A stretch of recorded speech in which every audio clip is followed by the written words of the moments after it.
and welcome to a, let's say, a rather tired episode of Steelfur Speaks with, of course, me, Steelfur. Not sure who you're expecting at this point, but, you know, you're getting me. Um, so, we're here today. I guess I've just got in from my last pre-release, the pre-release weekend, to give you my first take reactions on Tales of Aria Sealed. Test James White's claim that this is the best limited format they've made.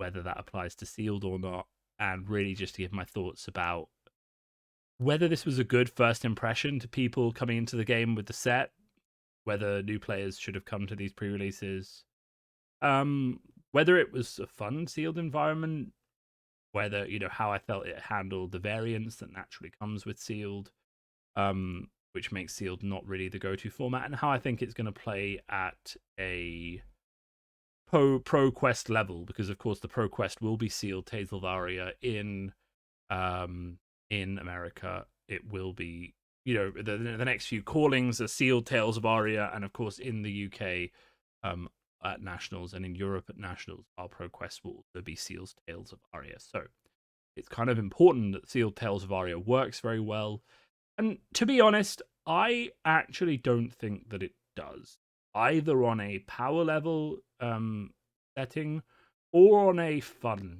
setting. I think the second one is kind of dangerous. Let's talk about the problem first before we really get into why it's kind of got issues on a power level and on a fun thing. And that's not to say I'm not saying that this set isn't balanced, and we'll get into that question probably after we've talked about fun and power level. But they both kind of stem back to a central problem, right? Well, I'm trying to structure my thoughts. I've just got in from the event. I wanted to record this. Essentially, we've got kind of like 3 or 4 variance issues that can cause fun problems and power level problems. So let's start off with the actual basis of how the set works in terms of ice, earth, and light, and the requirement to fuse those cards. So the actual number of cards you get that are like base, ice, earth, and lightning is highly varianced, and the variance difference. So you basically have a few random places where you need to tick certain boxes in order to be able to build a good deck, right? So that means for Oldhim, you need red attacks that deal a lot of damage, preferably with Dominate, and we'll talk about Dominate in a minute. You need a lot of blues to be able to fuel the hammer and block. You need a lot of his cards, which block, probably some defense reactions, and you need at least some auras to try and set up some bigger attacks so you don't just get blocked out. So Oldhim needs 3 or 4 things to build a good deck, right? You need the blues to come together. You need good ice cards, because a lot of his ice fusion cards are better than his earth fusion cards. And you need a high number of cards that have red and deal damage, right?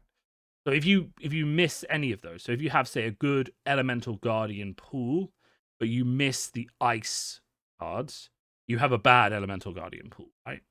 But because all of your good cards, your majestics, etc., are in the Oldhim pile, it's very hard to actually say I'm not going to play Oldhim because I don't have enough ice cards to fuse with, and you end up playing a lot of subpar ice cards just to generate the fusion that you need, right? The problem. It's a problem because you essentially end up with a much weaker deck than you would have if you had, in an older set, for example, where you're just pulling out warrior cards and generics. You're just pulling out shadow and light. The actual variance between the 3 elemental piles and how big that is on impacting your final deck choice and how much you can enable the kickers. A lot of cards in this set aren't actually good unless they're fused, and that is especially true for Briar. And to a certain extent, Lexi. It's less true for Oldhim, which is why Oldhim is actually easier to play if you are. Let me bring up the set. Let me bring up some Guardian cards from the set, and we'll kind of see what we. So I want to talk. I want to show you guys as well as talk. Though my thoughts are quite good. So, Emerging Avalanche, somewhat good if not fused. It just gives you +2 on your +3 on your next turn. Embolden's not great in Sealed, so don't do that. Endless Winter's still a 4 for 8, even if it's not fused. Though the ice fusion is fairly easy to get. Glacial Footsteps, even if it's not fused, it's a 6 for 10. Mulch is a 4 for 8. A lot of basically a lot of Oldhim's attacks are just huge attacks, even if you don't fuse them. You can keep a Snow Under, you can pitch a blue, you can Snow Under, even if you don't have any ice, it's still very good. So Oldhim is good for that regard. If you don't have a lot of ice cards, you can still get his abilities to go. Now Lexi, sorry, we need to search for Ranger. Ranger is also all right to a certain extent, but her threats really come from the fusion rather than from the actual, rather than from the arrows themselves. So like a 1-for-5 with Dominate, for example, isn't actually that threatening. You'll hit for 2 damage, fine. A 1-for-5 for Dominate that gives you a Frostbite is great. Buzzbolt, 1-for-5, it's only 1-for-3. You hit for another 1 if it's dominated. Chilling Ice Vein's amazing. If you don't get the blue one, and if you confuse it, it's really good. Otherwise, it's a 1-for-5. Cold Wave is not great. People don't tend, like, you're playing against Oldhim, it's good, but otherwise, it's bad. A lot of these arrows are bad in blue because you don't want to buff them with the arrow because they'll just get blocked with 1 card. You don't want to dominate them because they'll just get blocked with 1 card. So you buff them to 4, and then they get blocked with 1 card. They take 1 damage. It's not really great. And with Lexi, of course, if you don't get a certain amount of red arrows. So every one of the heroes has like this big red flag deck building problem, which is like Oldhim, if you don't get enough reds to actually push damage through. Lexi, if you don't get enough red arrows to push damage through. Briar, if you don't get enough non-attack actions. So I had a very good Briar pool, but then I didn't get any non-attack actions. So I was left there looking at like, I think I had, I had Red Rites of Replenishment, I had Singeing Steel Blades, I had Stir the Wildwoods, I had Veil of Flashes. I had those in red. I had a good quantity of them. I had Sigil of Suffering red. And I had Explosive Growth. I had two. I had a red and a blue one. But I'm looking at my pool. I've got 4 non-attack actions. So even if I fuse this, I'm never getting go again. I'm never getting that sword in, and you need to get the sword in. So every one of the heroes has this essential flaw, and that is part of the sealed. I mean, part of sealed is seeing that essential flaw and not building to it. My point is that because of the variance in sealed, where it's very easy to get a load of these great cards, right? Like a load of Bramble Sparks, but not enough attacks to play. A load of Explosive Growth, but not enough non-attacks. A load of Arcanic Shockwaves, but not enough lightning cards to fuse reliably. But it is very easy for your pool to just completely fall in on itself. In sealed Tales. And the reverse is true. Like, if someone gets, and I have seen this deck over the weekend, 6 Bramble Sparks, yellows and reds, 3 reds, 2 yellows, 1 blue, and gets 12 Earth cards, and gets Explosive Growth, like, that deck suddenly is up here compared to down here because it's ticked all those boxes. And that's kind of the variance in sealed in this set feels a lot higher than, say, the variance in sealed from WTR into like, so the variance in sealed feels much, much higher in this set than really you think it should be, right? And that leads to, and this is a problem as well, okay? So this is kind of where we're getting into the fun part of it. So the variance in sealed is very high. So the unfun part of that variance means that you, as a deck builder or as someone sitting with a lot of cards in front of you, can get really excited for a pool of, like, say, Lexi cards or Runeblade cards because you've got a Majestic that's really good. Like I pulled an Ice Storm and a Flash Freeze, and I thankfully had enough cards to fuse them. But you can get like your really good Majestic. Like my first pull, I pulled a Flicker Wisp, which is a really good Majestic, but I pulled 3 other non-attack actions for Briar, and had therefore no way of turning on the arcane damage or getting the go again that I needed. So I didn't play Briar. I was really excited to see Flicker Wisp, but I couldn't play that card. And that is very, very, I think, much more likely to happen in this set than it has been to happen in. I think that's a place where the fun is at risk, right? And I say fun is at risk because we're not talking about, oh, but it's really good for a sealed, competitive, world-class event. We're talking about how does it feel to play in a sealed environment over the pre-releases we've just left. And we'll get into speculation about what that means for Top Cut at the end of this video. In terms of the other thing that really affected fun, I think, over the weekend, is that this set really, it feels like, is balanced around the amount of unpreventable damage that all the classes can, right? So it feels like they were worried about, like, in the past, a lot of sealed games going to time, and they've just amped the speed of this setup massively. And you're like, okay, well, you've got Oldhim, so clearly it can't be that fast. But even Oldhim actually goes very quickly. So this is a scenario that played out repeatedly over the weekend, in the form of, and let's just tweak this a little bit, in the form of basically, I go first, so I'm in the role, so I choose to go first. I then come in with insert X amount of dominate. I have seen overflex into an arrow for 9 dominated on turn 1. You know, you block for 3. There aren't that many defense reactions outside Oldhim. You block for 3, you take 6 on turn 1. Your opponent draws back up, you swing back in, they block you out, and then come in for another 5. They have the tempo, they started first, they've already dealt you 5 damage. There's not anything you can do about it. And that's just Lexi, right? I've seen Oldhim come in with a Glacial Footsteps, turn 1, buffed with a Polar Blast. And that guy, like, the thing is, the guy had, not Polar Blast, what am I thinking of? Search Rise. Buffed with a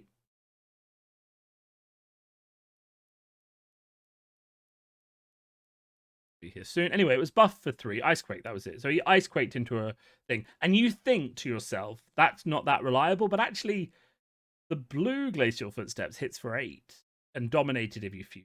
So even that will deal 5 damage on turn if you don't pull a defense reaction. Summerwood Shelter.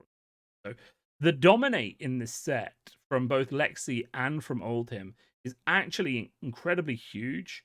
Puts a lot of emphasis on the power of the dice roll, and also just blows out the games and increases the threshold of damage that you need to take. Damage that you can take much, much higher. So, like, you actually need to be on, like, 7 or 8 damage.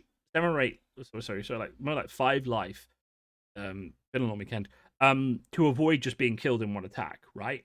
So, you know, that's important to know. But also, it's not really that fun. Like, in my last game today, it was still a close game, and we'll talk about the balance reason it was still a close game later on. But we went from a situation where I thought I was winning to a emerging avalanche one turn being played with a hammer swing. The next turn, I got a glacial footsteps for 13. No, there were 2 emerging avalanches. So I got 2 frostbite tokens. I couldn't do anything. Then he played, was it 1 emerging avalanche? I can't remember. Anyway, there were 2 buffs. The glacial footsteps came in for 13 dominate. Right? I'm on 15, so I block for 3, all I can block for. I go down to 3, and suddenly I'm permanently in fear of a second dominate that's just going to fight me off the. Okay? And that's just how the game is. There are a lot of dominate attacks. You've got Polar Blast, Lexi's Bow that just does it as a default. A lot of Guardian, like Oakenold, which people have been pulling as dominate. Glacial Footsteps, obviously, is the MVP of the Guardian attacks here with the dominate if it's fused. There are also, like, Weave Ice, which gives dominate if it's fused as well. There's lots of ways to get fuse in both. Lexi does it automatically, and Oldhim does it in many other ways, right? So dominate inherently doesn't feel fun for both players. It's not equally rewarding in terms of its fun in a sealed environment, because essentially I'm hitting you for 15, you can only block for 3, and then because there are very few defense reactions in the set, they're rares and they're not, it's not like Fate Foreseen or Sink Below. You have, if you're lucky enough to get a red Sigil of Suffering, or if you're lucky enough to be playing Oldhim versus Oldhim and you have, like, Timberwood Shelter and Summerwood Shelter and the 2 other defense reactions, then yeah, you can block the dominated attack. Most people aren't going to have those. They're all rare. They're only in certain classes. They may not match up with the rest of your pool. I had an Oldhim pool that had 4 defense reactions in, but I did not have any other good Oldhim cards, so I just had to put them to the side, even though I got lucky and somehow got 4 defense reactions. Mad. But I just couldn't play them. I mean, there weren't enough other good cards, and obviously I needed the Earth cards to fuse the Timber defense reaction. I didn't have them, so there's a lot of variance there that goes into the fact that Weave Ice gives dominate to any attack that's fused. You can use that on Lexi's arrows. You can use that on any Oldhim attack that isn't already fused. There's a lot of dominate. That doesn't feel good. It doesn't feel good, right? And it's not to say the set isn't balanced, because the thing we haven't talked about in terms of unblockable damage is arcane, right? In this set, there is a total of 1 arcane barrier on a legendary, and there is a total of 1 spell void for 2 shock charm. Those are your only options for blocking arcane in this entire set, unless you are playing Oldhim and you trigger this on their first attack. You block 2 arcane from their sword swing or their second attack. You cannot actually block it for first. So if you go to 1, you're dead against Briar, right? You're dead as long as you don't kill them, right? Because she will just find a way to hit you with arcane, right? And there's lots of ways to buff that arcane. Bramble Spark into an explosive growth is for 2 arcane. Bramble Spark into Arcanic Shockwave, fusing both, is for 2 arcane. Bramble Spark, Rites of Lightning, 2 arcane.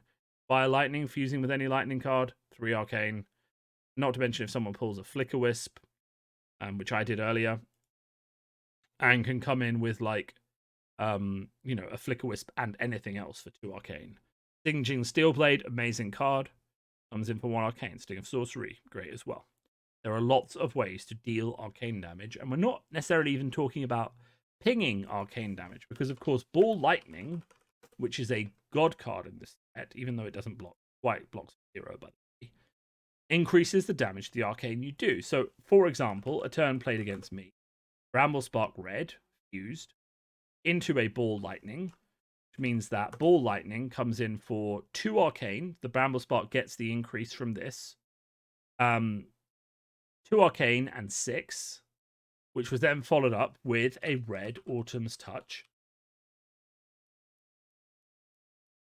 for 7. Now, you might be thinking that's not a good combo. Like, you're not going to get that all the time. But then you remember that all of these are commons. And I have seen decks with 4 or 5 Bramble Sparks in. I myself had a deck with 3 Bramble Sparks and 3 Ball Lightnings earlier. I've seen decks with 3 Bramble Sparks and 4 Ball Lightnings, and then just any other attack. Or you just swing with the sword for 2 arcane and 2. And that means that on that turn, you've dealt 4 unblockable damage, 6 regular damage, and maybe another attack as well. And your opponent at this point is just like, what do I even do to this? Right? Arcane damage does not feel fun in this set.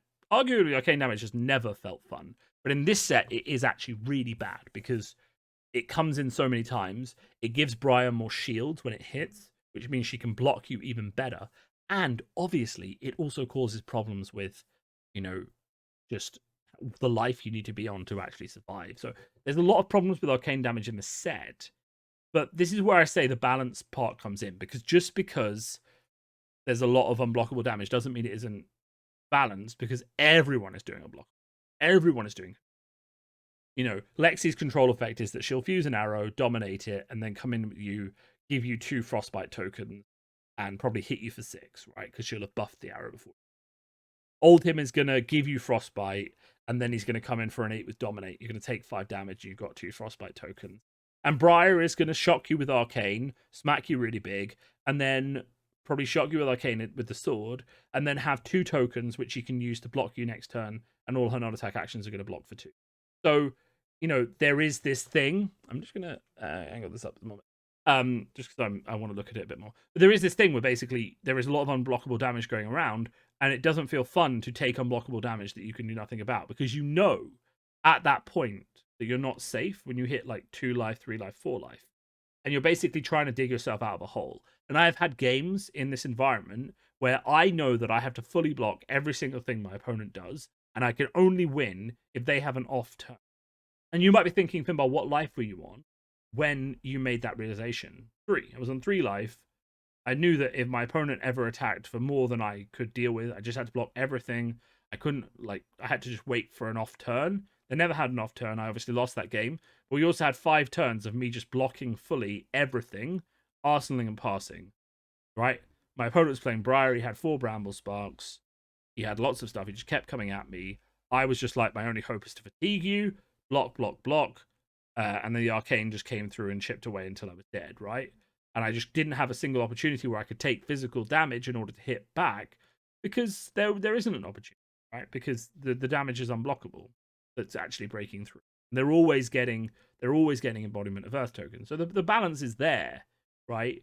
And I don't actually believe the people who think that Briar is like up here and the rest are all over here. I think it actually does just go Briar very closely, Oldhim, and then Lexi is kind of like actually down here.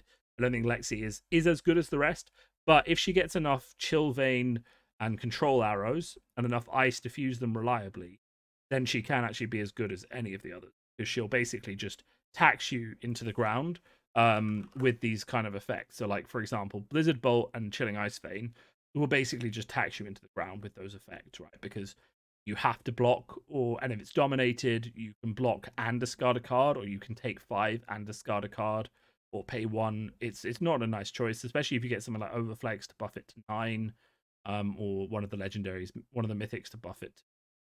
Well, something like Ice Storm, Overflex is really good. Seek and Destroy, I got one of those on the first day.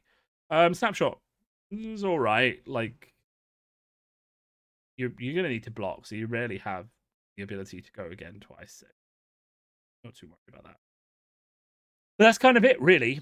A lot of the fun is lost in terms of huge dominate attacks and unblockable arcane. It feels like a lot of your agency to like choose to block out and to choose your turns is taken away by unblockable damage. Increases the speed of the format, but I know many people who finish games in 10, 15 minutes, and you have another 15 minutes for the round, so the format didn't really need increasing. Yeah, that's it, really. I mean, there's a lot of stuff. That's really the only way to say it. There's a lot of issues with this set. Now, I will say, and I think this is our takeaway. So, in terms of competitive sealed for the callings, I think it's a bit of a shit show. I think if you get a good Briar pool, you play Briar because the arcane damage is huge and it lets you block a lot. But I think if you get a lot of Chilling Ice Veins and Blizzard Bolts that are reds or yellows and a lot of buffs, you can play a good Lexi build. I wouldn't be put off playing Lexi just because Briar OP. You just need to have things that will force Briar to respect the damage, like Chilling Ice Veins, Blizzard Bolts that force the block, and cause like a lot of damage, right? You're not going to get go again, so you just really need to smack the damage in. And then you really can pressure Briar, because you need to be in a situation where she's giving you her cards. She can't do 4-card turns. You know, Seek and Destroy is good as well for getting rid of the arsenal. So you can play Lexi. Oldhim is really good if you just get the big cards. You get Emerging Avalanches, they're fantastic with the fuse. They give them a Frostbite token, which slows them down, and you get a massive buff. Strength of Sequoia is fine as well, especially if you get stuff like Mulch and Thump. Strength of Sequoia can be really good. It reduces Thump down to a 3 cost, so you just have to keep a blue. You can Arsenal or Thump. And then, of course, it gives it Dominate, so you get 9 and Dominate. Snow Under's great as a 3 for 7 or a 3 for 6, even a 3 for 5. Turn Timber's great. There's a lot of really good cards in Oldhim, which is kind of balanced out by the fact that you have to play a lot of the ice cards to get the fusions. And I think like something like Glacial Footsteps as well. If you get like a couple reds of these, just play Old. And then for Briar, it really is those non-attack actions. How many Bramble Sparks did you get? How many Ball Lightnings did you get? What's your Earth pitch? What's your Lightning pitch? Do you have enough to fuse? Duskblade is a trap unless you get a ton of non-attack actions. Inspire Lightning's great as a red or a yellow just for finishing off an opponent. Rites of Lightning is amazing because they can't block the arcane. Bramble Spark is a god card. I think if you get like enough Bramble Sparks and Rites of Lightning and Singeing Steel Blades, you just run Briar, right? Don't worry about it too much. But that's it. I think the variance is huge. I think the final of the calling is going to be won on a single hand draw. Whether they have the fuse or not, can they give it Dominate? It's going to be won. I'm going to predict it now. The callings in America are going to be won by, in this order. The first one is going to be won by unblocked arcane damage from the sword. The second one is going to be won by a Dominate attack from Oldhim. And the third one is going to be won by Briar again, doing 2 arcane from something. Maybe from a... or it might be one with the Sigil of Suffering, or a Singeing Steelblade, right? Or 2 arcane from some source. Probably a Bramble Spark, Singeing Steelblade. I'm calling it now. That's what they're going to be won by. Same in Europe. Highly varianced. I don't actually think it's that fun when a lot of the damage is something. Now, to end on a positive note, because I'm coming up on 30 minutes, I want these videos to be a bit shorter, and I've got another one to record in a minute, which you won't see for a few days, but that's okay. in terms of how I feel about the set, the draft. So I've seen one draft of this set now because the Top Cut did the draft yesterday. Unfortunately, my pool wasn't good and I make it in, but I went 3-2. That's fine. And then I came fourth in the second tournament. I wish I'd come fourth in the first tournament to draft and 3-2 in the second tournament. But that is what it is. For draft, I do actually wonder if this is okay because everyone is basically drafting powerful unblockable damage. And I think if you get the powerful unblockable damage, the footsteps, the glacial footsteps, the bramble sparks, that everyone is going to be just throwing out these powerful turns. Again, does it feel great because you can't strategize as well and block as well and things like that against dominate and you can just get blown out of the water? No, but at least it's more of an even footing where people can draft well and have comparable power levels as versus the sealed shit show where you can just get completely blown out of the water by whatever, right? And that's kind of my takeaway then for that set. I hope you found this interesting. Yeah, there we go. Have a great day.